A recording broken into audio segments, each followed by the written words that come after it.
Please note that the content of this episode has explicit language and is not suitable for underage listeners.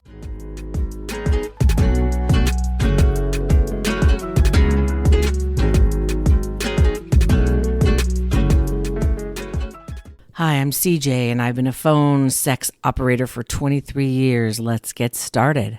I was on the phone the other night with a friend of mine, and all of a sudden he said, "Hey, you're talking in your sexy voice. Don't do that to me." And I started laughing. I said, I had to think about it for a second because I didn't realize that I had changed my voice. And I apologized, but we were laughing about it because I was laying down and all of a sudden my deep voice came out and I was talking like this, and he laughed and thought it was funny. So that was cute. Someone did ask me about me manipulating my voice, and I have to say that if I concentrate, I can do it. Of course, I can go from the voice that you hear to a very deep, "Hey, what's going on?" And that's my work voice, which I really should be using when I do my podcast. That's what sells, right? I was going to do that, but my sexy voice is done when I'm laying down, and I don't record this laying down. When I relax, my voice gets deeper and deeper and deeper. So I don't often do it intentionally. It does come out every now and again when I'm talking on the phone, and then sometimes I do know it and I have a little bit of fun with it. But for the most part, it's not intentional unless I'm working. I don't really pay attention to when my voice changes, but other people notice it and they will point it out to me. So I have to be very conscious, like in doing my podcast. My intention, like I said, was to keep using my voice, but it's not always natural. I have to think about it. So that was kind of something cute that happened. A new caller called me the other night, and he was super friendly. And after our introduction, he asked me a question. Now, before I tell you the question from a caller is pretty dangerous. And the reason why I say it's pretty dangerous, well, let me tell you what the question is. And by the way, he is not the first person who's asked me this question. So the question was, what did you and the last caller talk about? So there lies my dilemma. Do I tell him the truth or do I lie? Because sometimes the truth isn't what they're going to want to hear. But I really don't want to lie because part of what I do is to find out the reaction to my response. It just so happens that the previous caller was watching gay porn, and he wanted to be fucked in the ass, and then he wanted to be called gay slurs. We'll just call it, well, I could tell you what they are, but he wanted to be called a sissy and a faggot over and over and over again. So my new caller says, "Oh, okay." Then he asked me, what are my favorite types of calls? So I said to him very diplomatically, I don't necessarily have a favorite call, but what I do have is a favorite type of caller. I like a caller where the person who's calling me knows what they want to talk about. Whether it's a role play or a fetish or a fantasy, it doesn't really matter to me as long as the person on the other end is talking back to me or talking to me and not staying quiet. I said I have a variety of favorites. It doesn't really matter, but what matters more to me is that I have this flow of going back and forth, and I think he liked that. It's an easy out to say, I like everything. But in reality, I don't really care about what we talk about. But if someone's going to say to me, "What do you want to talk about? What do you want to talk about?" I don't know. Well, what did you call for? So I told him that, and I think he really liked that. He was trying to feel me out. Sometimes they want to know what you like, so in the future, they'll call you with whatever it is that they're interested in talking about.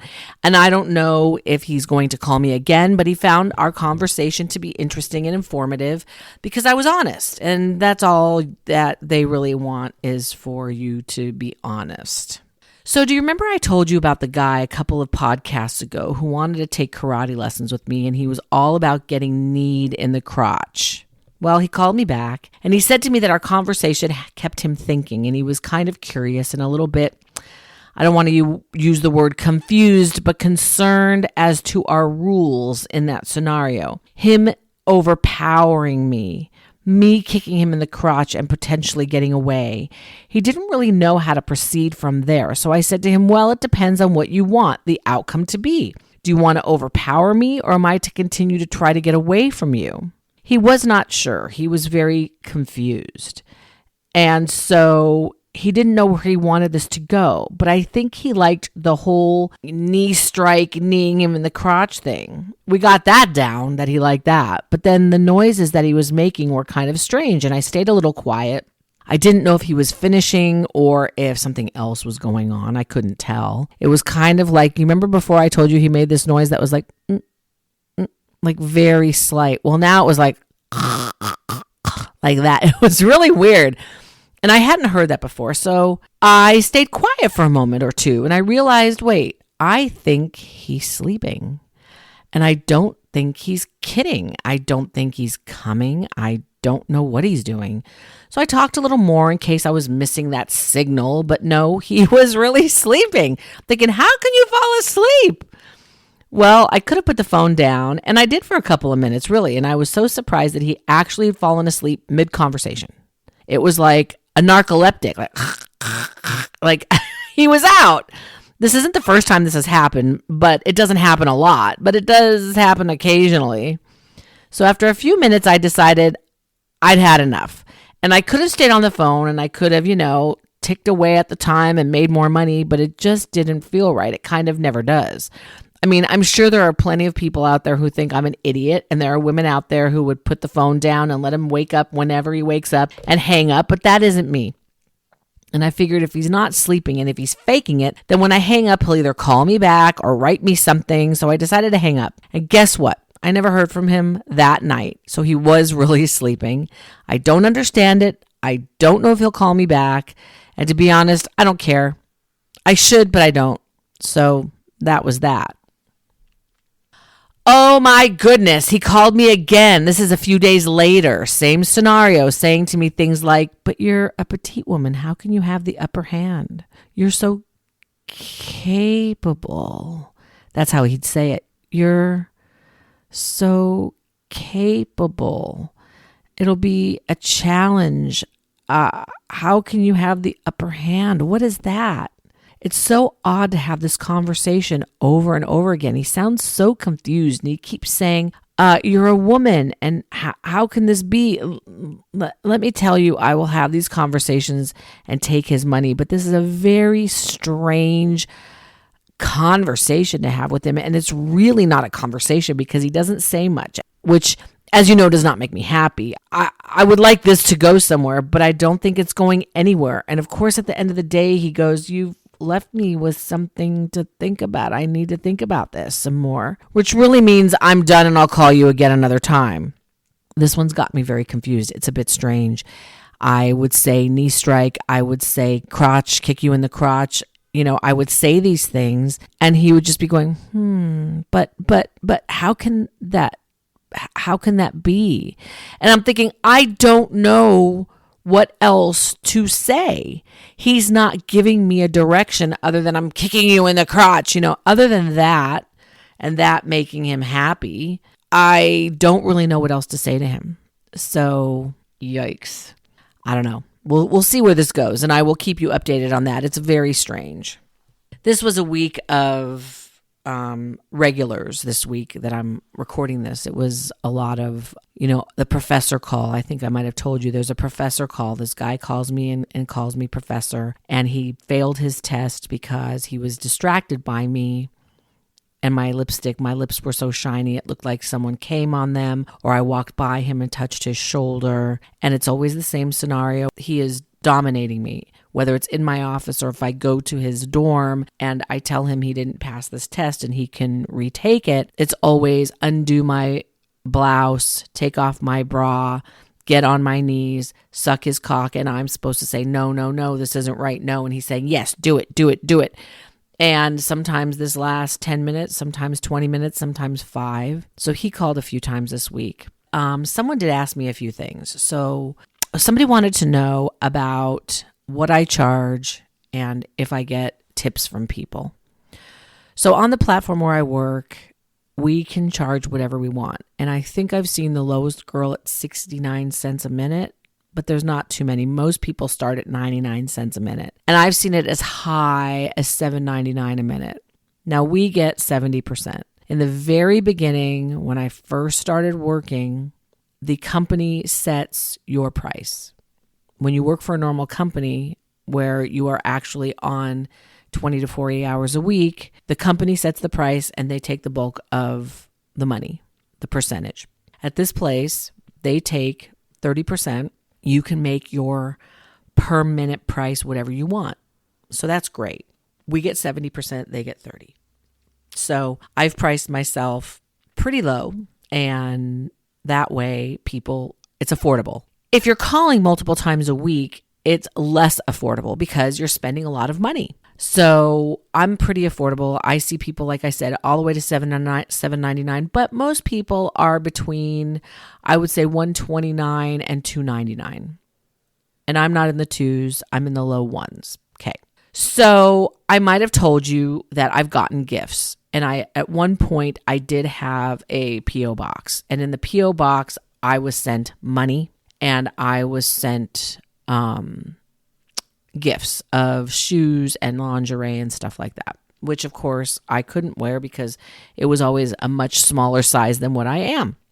At one point also, there was a time where girls had, and they probably still do, I don't anymore, but they had Amazon wish lists where someone would go on there and buy you stuff. So there was a couple of years where on my Amazon wish list, I had a flat screen TV and a microwave oven and a vibrator. It was the Lush, where that was like $199 or whatever it was. It was very expensive. It still is, but I think it's come down in price. So one day I come home from work and I have a box at my door. And it was an Amazon thing where you could have it shipped, but the person who was sending it to you didn't have your address. And so I get in my place and I had a new microwave. Well, it was on my list. So one of my callers bought me my microwave oven, which is amazing, and I still have it. And then I believe, yes, I do believe it was the same caller later who said, there's this toy, this vibrator that someone can program on their phone from far away. So, I can program it. I'm like, wow, that's pretty cool. He goes, I'll send it to you. And he sent me that, which was also another couple $100. And the funny thing was that he didn't want to use it on me. He just bought it for me. And after he bought me those two things, he kind of disappeared. And it's been years since I've heard from him. So that was really nice. Now, money I got from the old man and from a couple other people. The older man, I think I had told you about the guy that was wife had died and I had done role plays about his wife having had affairs. He would send me a couple $100 at a time at my P.O. box. So those are really the gifts I got. I didn't get a lot of gifts, but I got, panties and high heel shoes and all sorts of lingerie from one guy, microwave, vibrator, and cash from a couple of different guys. Now, I've also, on the flip side of that, I've had men that have desperately wanted me to send them my underwear. And of course, I'd have to buy smaller underwear because, or lingerie, excuse me, that's not the proper word, underwear. Lingerie, panties, if you will. They've wanted me to send them panties with my juices on them. And what's funny about that is someone said, oh my God, you can make so much money, which I could. But I think I watch too much television because I'm thinking if someone out there, we'll just put it gently, is not in their right mind, let's say, and they want to find me, there probably is a way to get a DNA test of the DNA that's on the lingerie, and maybe they could find me that way. And I know I'm thinking way out of the box, but when you do this, you kind of got to. You have to think outside the box. What could somebody do? And so I have never sent anything to anyone. I have thought about it. I have gotten close to doing it, but I've never done it. So no underwear, no lingerie, no panties, no nothing. Nobody gets anything from me. Sorry about that. So that's that. And when somebody wants new pictures of me, I go online and I find them because my girl's out there that my pictures are of. She's out there. So it's very tricky. Now, when it comes to tips on the platform, there is something called a tribute or a tip. There's both. I have a caller who wants to tip me small amounts often. So he will tip me $1, which means I get 70 cents. and it's over and over and over and over again, and it doesn't sound like a lot, but there was one day where it was like $20 in tips.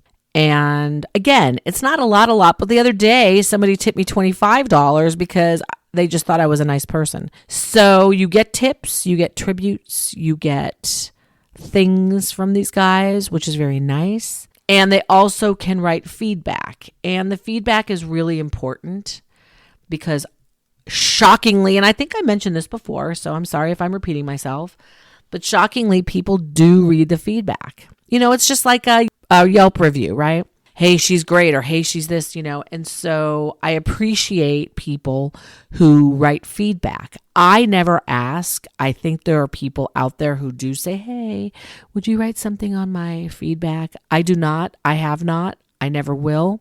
It's up to you as my caller if you want to. I would say the majority, about 98% of my feedback is awesome and wonderful. And occasionally I've had some people who were pissed off, which cracks me up because if someone doesn't like you, they're going to hang up really fast. And when I say really fast, I mean in the first minute. And so I've had people go, oh, she's no good. Well, you didn't give me a chance. It's one thing if we're on the phone for 10 minutes and I just don't do it for you. Okay, then. But if you're on the phone with me for less than a minute, how do you know? I think I also mentioned somebody called me a dude. I'm like, I'm not a guy. I'm sorry if my voice gets deep like this, but I'm not a dude. I'm a girl. And they don't know that, and they were pissed, and they hung up. So the feedback is a discretionary thing. It's up to you if you want to do it. And I appreciate the people who take the time and say I'm great and love me, and they're going to call me again. It's all up to the caller. I've never been demanding of a caller. I've never told anyone to do anything.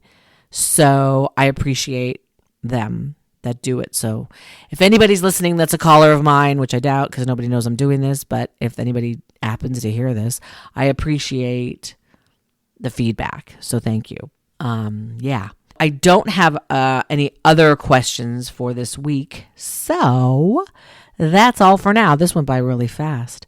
Thank you for listening to Secrets from a Phone Sex Queen, everything you always wanted to know about phone sex and more. Please reach out to me with your questions and comments at phonesexqueen1@gmail.com. Do not be shy. New episodes drop every Monday. Check me out on Facebook at CJ's Podcast and Instagram and TikTok at PhoneQueen1. If you are listening on YouTube, please do not forget to like, subscribe, hit the bell so you get notified when a new podcast is dropped. Until next time, stay sexy.